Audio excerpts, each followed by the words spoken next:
Hello, Internet, and welcome to Ask MMOBomb.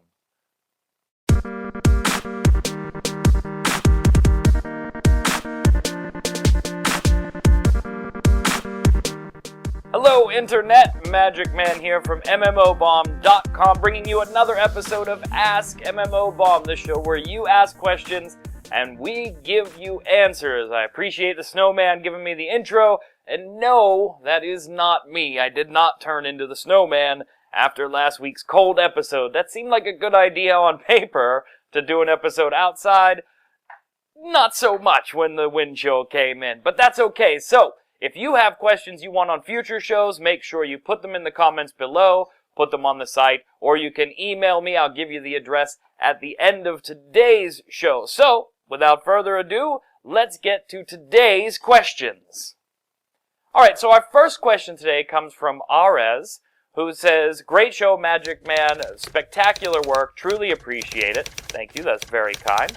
And your question is, now that Age of Wushu is in the closed beta, what do I think of the free-to-play model they're using in the beta, where free players who don't have the premium or the founder pack purchase can only play for 10 hours, and once they hit that cap, they can play for 1 hour a day max. Do I think it's just a beta thing? Will it carry through to launch? What are my thoughts? I've been getting this question an awful lot. In fact, we talked a little bit about it on Bomb Live last Wednesday when we did the live streaming show. We were streaming a totally different game, but somebody in chat asked, and so I answered it. I have a lot of concerns with what Snail Games is doing right now with the whole Age of Wushu beta. And that's just, your question is just one of those concerns. So if you haven't heard, the way it works for the current beta session, or the one that's just wrapping up, or whatever, the one that's getting ready to, I think it's finished now, I'm not even sure. The way it works is free-to-play players, if you did not purchase that subscriber pack, you get 10 hours of gameplay. And once you hit that 10-hour cap, you can only play for 1 hour each day during the closed beta phase. No more wipes after this phase, etc., etc., etc. So you do get to keep your progress. One, I think it's a dumb idea. If you wanted everybody to be able to play your open beta, or your closed beta that you wanted to let everybody in, then you should have just made it an open beta and let everybody play it.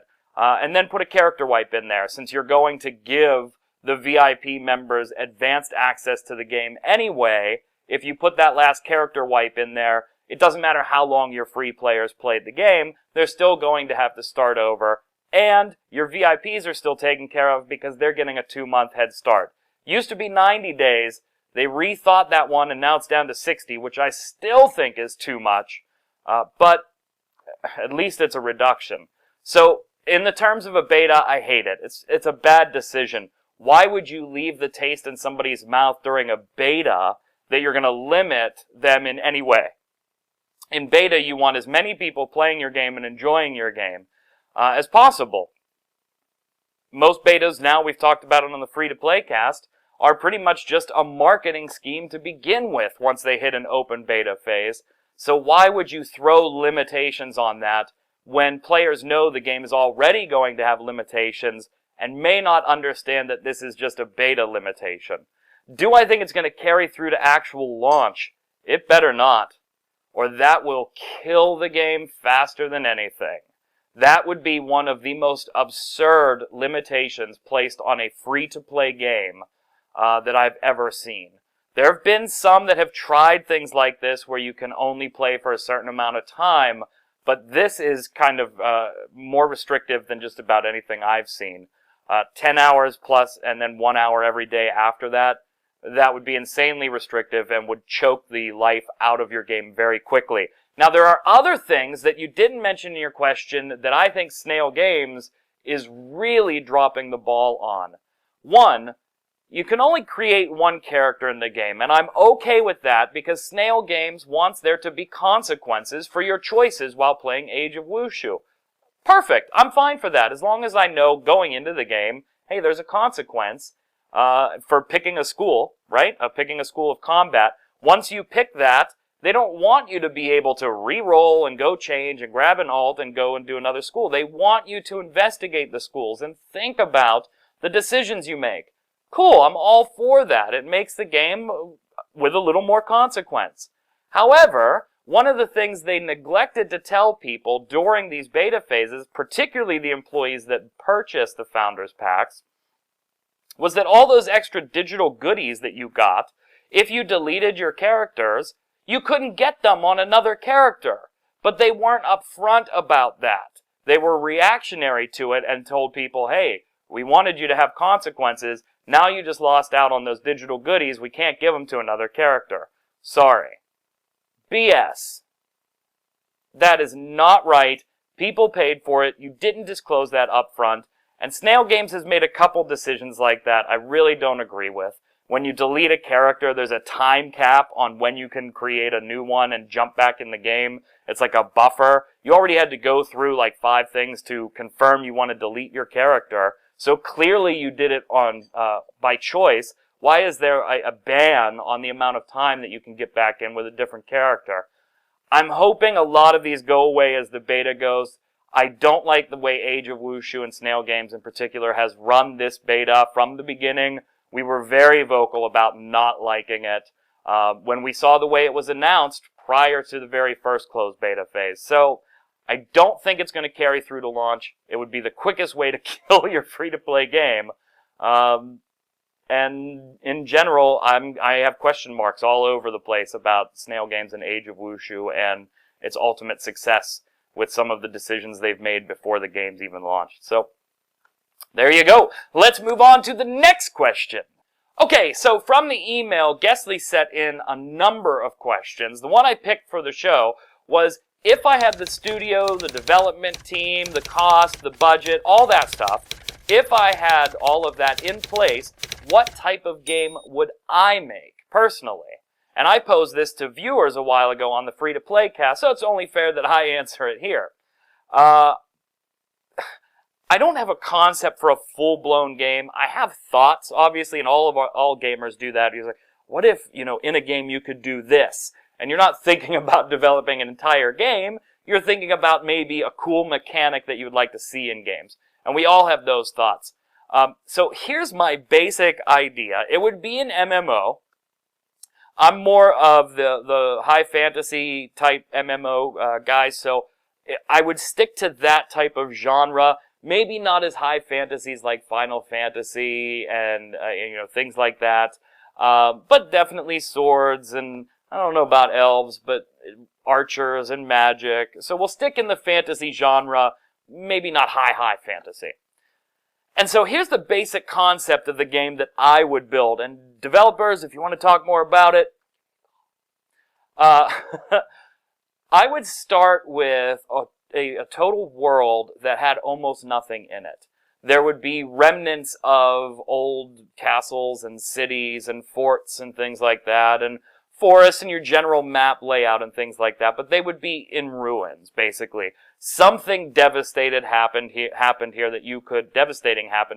that would be explained in the lore prior to the world starting. But there's no quest givers, there's no NPCs, there's none of that. The game initially starts as a mob grind, but it doesn't stay that way for long. You're not given really any direction on what you should be doing because there's no quest. There's no storyline initially for you to delve into. You've got to advance yourself, and that's it. And what I would do is I would put the crafting as the beginning of the game first and foremost. What you would do is level yourself up, learn a particular trade or a particular craft, gather recipes, drops, things like that, a whole different crafting system in there. And you would actually level up an ability. So let's say you liked blacksmithing and you leveled up blacksmithing. What you would then do is you would get your character to a certain point, and you could make this decision whenever you wanted, and you would convert that character to NPC mode, and you could place them in a city or ruins or wherever you were or wherever you wanted to, provided that there weren't an overabundance of NPCs in that area that already had that skill. For instance, City A ruins could only have 5 total blacksmiths, 3 woodworkers, 5 alchemists, whatever the professions end up being. And so the world starts to become populated with these NPCs that the players actually built up. And for a set period of time, you could not log into that character. On your character screen, it would show that they were in NPC mode. So for you altaholics, boom, while that guy's in NPC mode, you're rolling an alt and doing something else, whether it's another profession or whatever. And now, as these cities start to build and become a little bit more populated with NPCs, random quest givers start appearing. Your NPCs become the quest givers.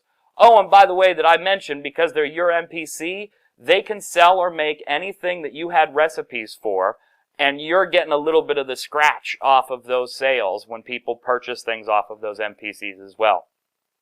So you're making money from that NPC, and after, let's say, 5 days, or whatever the timer ends up being, you could then reclaim that character. They're automatically taken out of the town, giving more people chances to put things in town, and you can play them again and take them in different ways and level up. But now there's quests and things that are popping randomly throughout all these NPCs. And that is when the story starts. Once the world has been player created to a certain extent, insert limit here, I haven't thought about it enough, that's when the story would start. When all of a sudden the world would change. There would be a world-changing event like you saw in older MMOs. And that's when the story would start. Ancient evil is, born again. And now, because the world is already vibrant by what you created, we can start pushing the storytelling NPCs into the environment. And it seems organic because you guys have been building these NPCs anyway. There's no real way for you to acknowledge or know that's a user-created NPC, and that's one that just showed up in this town because it's going to push a story along. And then you can start branching off to create this massive storyline and raiding and dungeons and things like that. For PvPers, there would be 4 factions involved here with 2 different PvP play styles, which I'll get into in a totally different show, but that's the basic concept of it. And I know it kind of seems abstract, because, I'm not a game creator. I haven't fleshed out all the details. But what do you think? I mean, I think it's something I would definitely like to work on or talk to a developer more about. But what do you think? What could we add? What could we tweak? What could we take away? Put your comments below. I'd be interested to see what we can flesh out here. So, if I had the budget and the team and all the resources, that's where I would start. Next question. Okay, so Mel Insider says, Magicman, are there any celebrity gamers that follow the free-to-play cast? I don't know of anybody. I'm just curious. I don't know. I honestly don't know. All the YouTube comments to me, unless they're names that I've seen before, either MMO bombers or people in gaming, there's a certain amount of anonymity there. So I honestly don't know. If there are, I'd love to hear about it because we'd be more than happy to feature them on the show and talk to them about whatever the game in their specialty is. So if you're a celebrity gamer and you listen to the free-to-play cast, and I guess to hear this, you also watch Ask MMOBomb, give me an email. We'd love to have you on the show and talk about your game of choice and talk about your personality a little bit, showcase it. So, Mel Insider, sorry, I don't know. But if there are, I hope they reach out. Love to have them on the show. Next question. All right, so Inflictious wants to know, where do you get the news and stories for MMOBomb.com? And we get that question quite a bit, so I told him that I would answer it on this episode.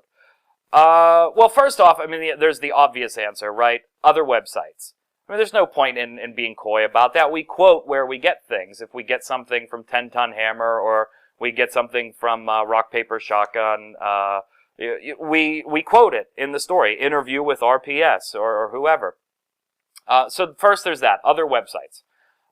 Obviously, we're a small team, so we can't possibly be on every single game at every single time. It just doesn't work like that. So that's one. Other websites, obviously. 2 is viewers. You would be surprised how many times we'll do story A, and a viewer will pop in a comment that leads us to story B that we weren't really paying attention because we were so focused on getting A out to MMO bombers. Then we see this because a viewer pointed it out to us, and it becomes a separate story on the site. So that happens an awful lot too. And then the third is the actual developers and publishers themselves. Some of the first looks that you see, and we get comments on this, well, isn't this game still in NDA? There's a lot of times where, yes, the game still is in NDA, but the developer or the publisher specifically reached out and said, hey, if you guys want to do a first look, we will give you access to this account so that you can go and do whatever and record your first look, and we give you special permission to post it. You know, there's a love-hate relationship, right?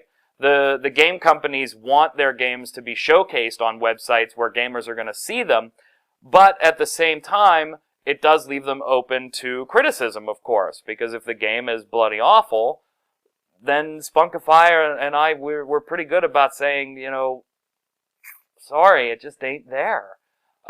So it's a love-hate relationship. We love being able to do that for publishers. Unfortunately, sometimes our opinions aren't the best as far as the quality or the playing of a game, and they want to get their message out too. So interviews, press releases, sometimes first looks, not often, but sometimes first looks ahead of NDA scheduled drops. Those all happen because of the relationships we have with the developers and publishers.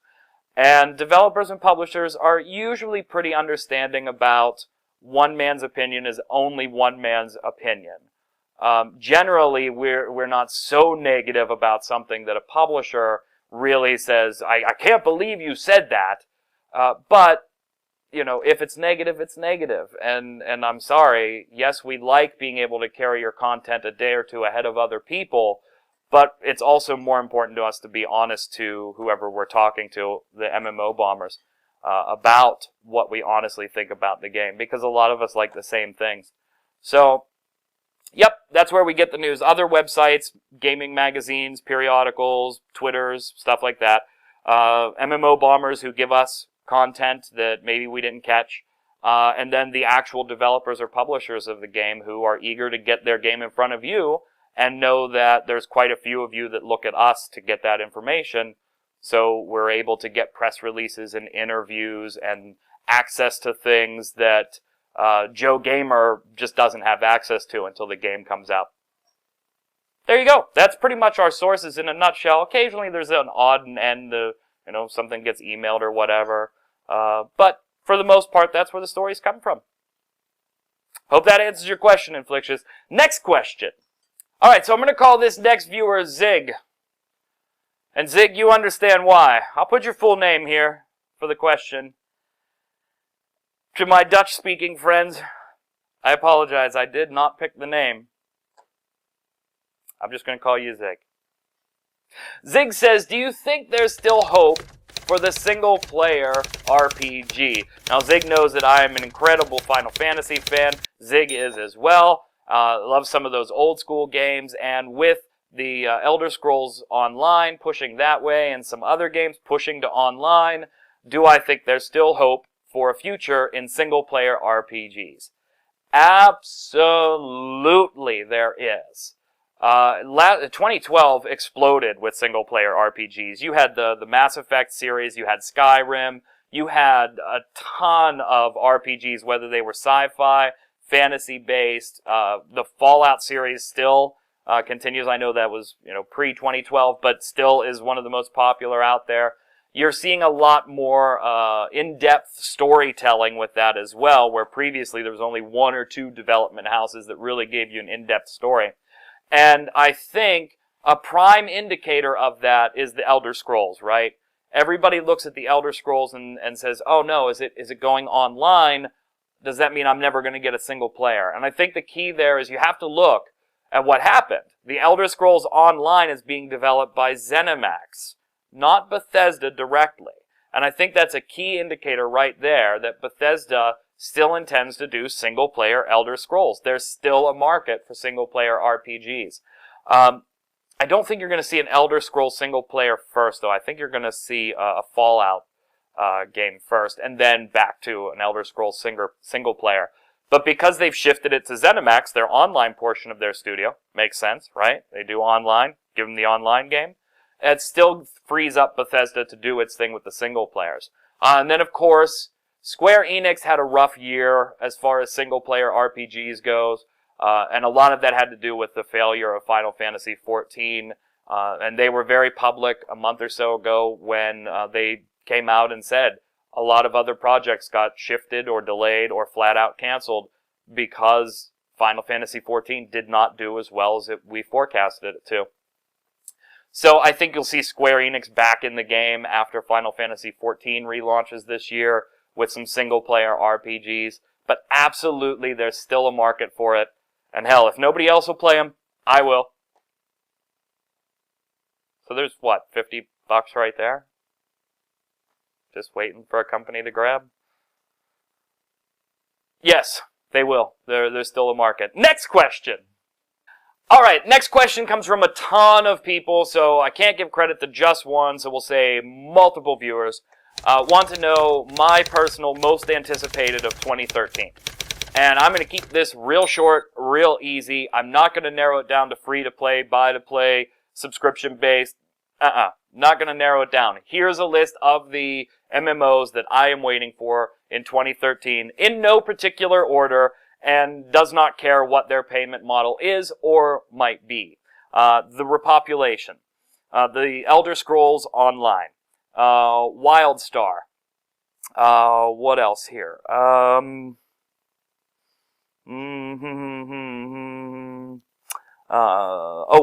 Fantasy XIV, A Realm Reborn, obviously.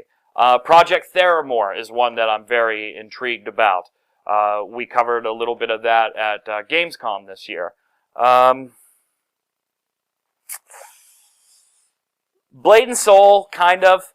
More Arc-Age, though. Which is supposed to, might have some free-to-play component. It's like a rumor that it's going to be like a tiered model, kind of like a Lord of the Rings Online, and then there's other things that say, no, it's just going to be flat sub-based. So it doesn't matter to me. But those are pretty much my most anticipated. Am I forgetting one or two? Probably, but I told you I'd keep it short.